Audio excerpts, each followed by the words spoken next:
Ini kan sekitar 15 hari yang lalu ya, kembali naik ya Wadas melawan itu ditandai mungkin di aksi May Day kemarin Hardiknas. Jogja kayaknya lebih ramai ya ketika ngangkat tema Wadas melawan itu ya, dari gerakan perempuannya kemudian gerakan aliansi gerakannya gitu. Di sampai pada tanggal 1 Mei sampai 2 Mei kemarin perjalanan kasus ini sudah sampai mana sih? Kalau rencana kemarin itu kan sebenarnya ketika bentrok hari Jumat lalu itu, yang di Purworejo apa yang di Jogja? Oke, yang di Purworejo. Di Purworejo itu kan sebenarnya rencana sosialisasi pematokan dan pengukuran lahan. Itu sudah sampai tahap itu ya pengukuran? Ya, itu sudah mau sosialisasi pematokan dan pengukuran hari Jumat itu. Hari Jumat ya. Yang kemudian ditolak oleh warga dan terjadi bentrok itu. Nah, pasca itu kemudian tanggal 1-2 itu kan teman-teman baik hari buruh maupun Hardiknas, May Day, dan ini kan selain mengangkat isu satu buruh, dua soal pendidikan, mereka juga mengangkat barangkali menggaungkan banyak solidaritas lebih luas tentang represivitas yang dialami oleh warga Wadas pada hari Jumat. Karena hampir bersamaan juga tanggal 1-nya di Jakarta juga banyak buruh ditangkapi juga. Tanggal 2-nya mahasiswa 9 orang bersama buruh hari ini ditetapkan sebagai tersangka. Tanggal 2, jadi tanggal 1 ditangkap buruh ditangkapi, demo tanggal 2 mahasiswa berserta buruh dan solidaritas juga ditangkapi. Dan 9 orang mahasiswa dan berserta buruh yang ditangkapi itu dijadikan tersangka hari ini. Nah, makanya eskalasi itu kemudian mulai naik. Baik dari ya beberapa hal yang sifatnya harus bisa lebih demokratis ternyata berujung pada represivitas. Oke. Kalau kita kembali ke ini ya, ke 2019 nih. Perkembangannya sepertinya lando-lando saja, nggak begitu naik ya isu ini. Gimana, apa yang bisa diceritakan di perjuangan di tahun 2019 ini? 2018 ya sebenarnya warga sudah mulai, kalau di warga mereka sudah stay grounded ya. Dia sudah maksudnya mereka sudah mulai menduduki karena mereka menjaga kampung lah ini.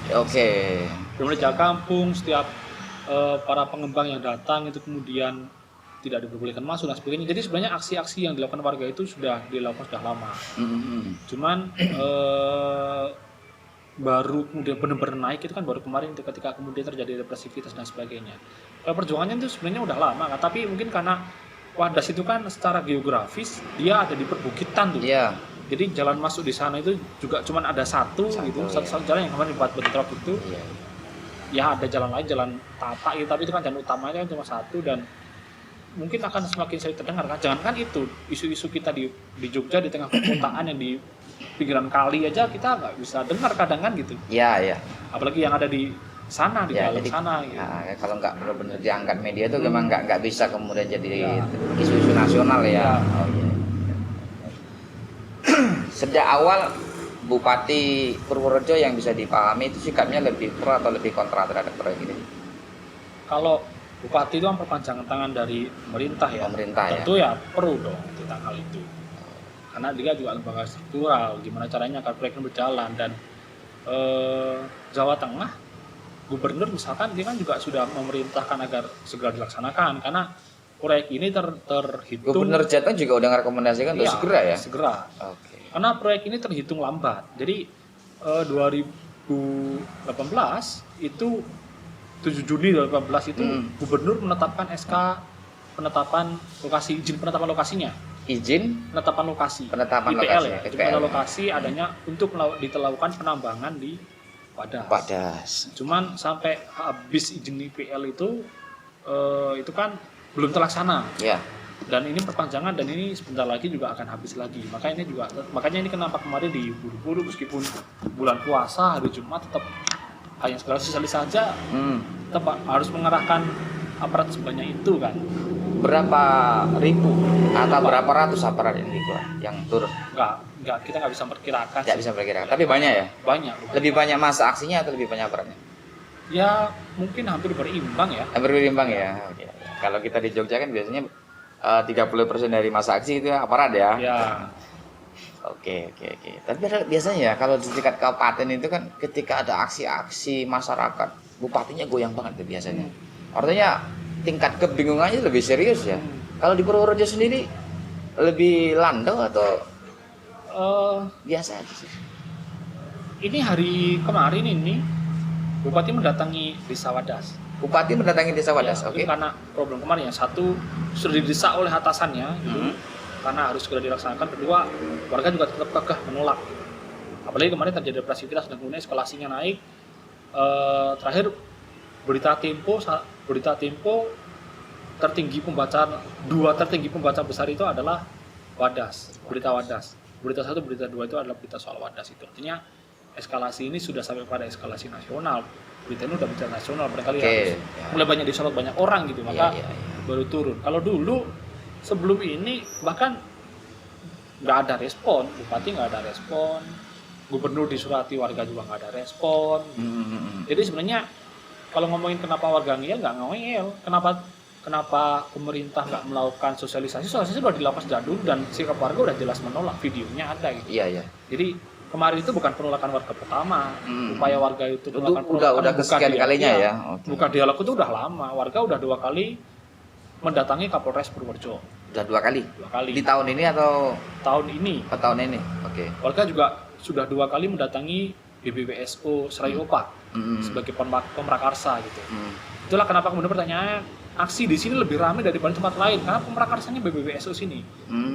Makanya tadi gue bilang bahwa Wadas itu kan berada pada wilayah Sungai Serayu Opak nih, setelah berbicara kawasannya ya. Iya. Maka ngomongin Serayu Opak, penanggung jawab utamanya adalah Balai Besar Wilayah Sungai Serayu Opak yang ada di Jogja, Iya. Jalan Jantin. Karena aliran sungai ya. Ya, Iya. kan tadi gue bilang nggak bisa dibatasi administrasi kan. Iya. Ternyata pemrakarsa juga BBWSO gitu. Nah di titik itu sebenarnya kemarin terakhir sebelum sosialisasi pematokan ini warga juga sudah mendatangi BBWSO. Cuman ya lagi-lagi nggak ada respon baik. Gitu. Apa sih yang kemudian benar-benar menjadi ditolak? Apakah masyarakat ini kemudian tidak diberikan hak dan fasilitas yang lebih, atau karena masyarakat di area Wadas itu benar-benar ya udah aku mau hidup dan mati di sini. Ya. Artinya biasanya kan ketika ada itu proyek nasional, strategi nasional apalagi, pemerintah kan harusnya memikirkan potensi tinggal ke depan kemana, pekerjaannya apa, pertanggungjawaban pemerintah terhadap warga yang mau digusurin. Apakah ini kemudian tidak ada sampai kemudian terjadi penolakan atau gimana? Gini, jadi kalau berbicara soal advokasi lingkungan hidup, apalagi soal ruang hidup ya, tanah agraria lah. Gitu. Aku nggak bilang tanah karena kalau orientasinya hanya soal jual beli. Karena ada beberapa kesadaran warga ini bicara soal tanah nih. Kesadaran pertama adalah ketika warga yang banyak orang-orang yang menganggap tanah itu sebagai sebuah komoditas. Tanah, oke. Maka dia akan lebih mengambil pilihan mempertahankan. Bukan, mengambil pilihan semakin tinggi harga jualnya akan semakin besar peluangku untuk memberikannya.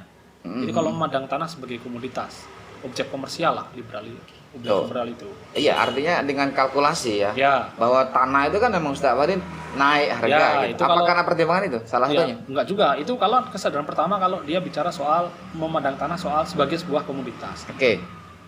Kesadaran di atasnya ketika orang memandang tanah sebagai sebuah identitas. Aku petani, aku menggunakan tanah sebagai lahan untuk menanam ya. Oke. Ketika pemerintah bilang, ya udah, yang penting kamu bisa nanam kan, tak geser aja lahan tanamanmu. Gitu. Otomatis akan bisa menerima. Nah, masalahnya kesadaran warga itu memandang tanah ini udah sangat ideologis sebagai ruang hidup. Jadi ketika kalau filosofi Jawa, kita memandang tanah sebagai tempat kita dilahirkan, kita tidak akan menjual tempat di mana kita dilahirkan.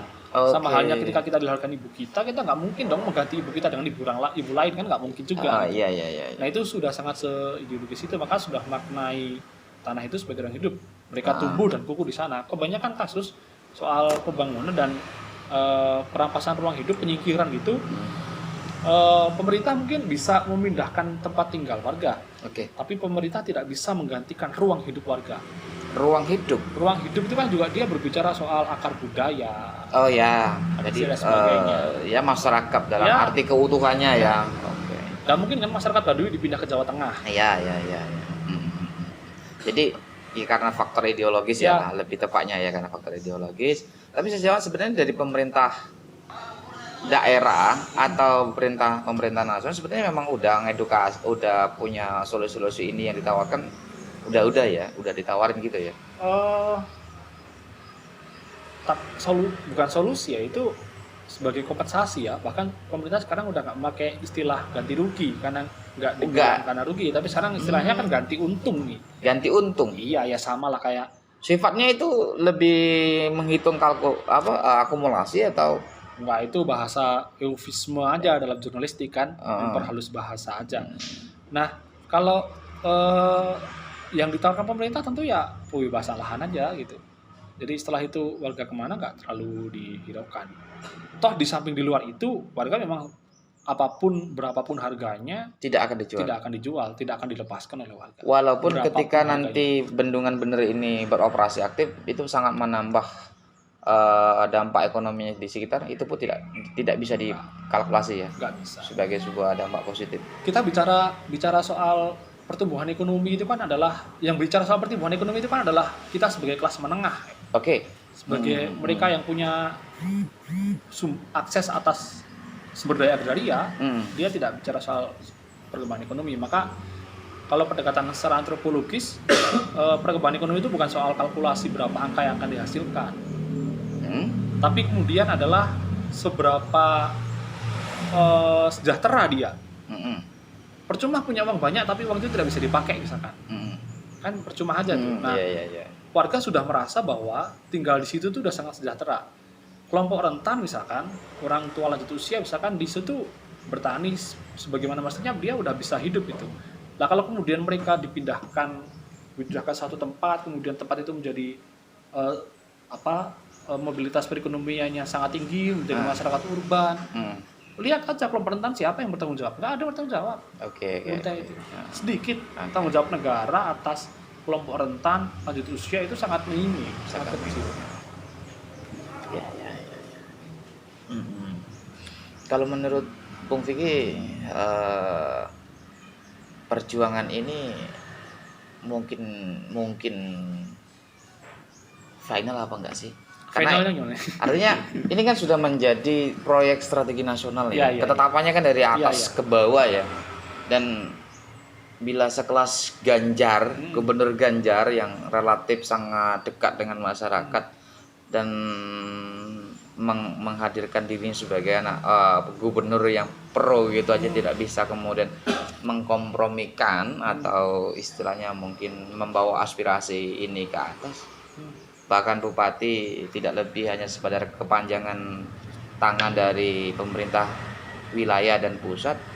Ini ya, apakah kasus ini mungkin untuk tidak terjadi di Batu Wadas itu? Mungkin kan.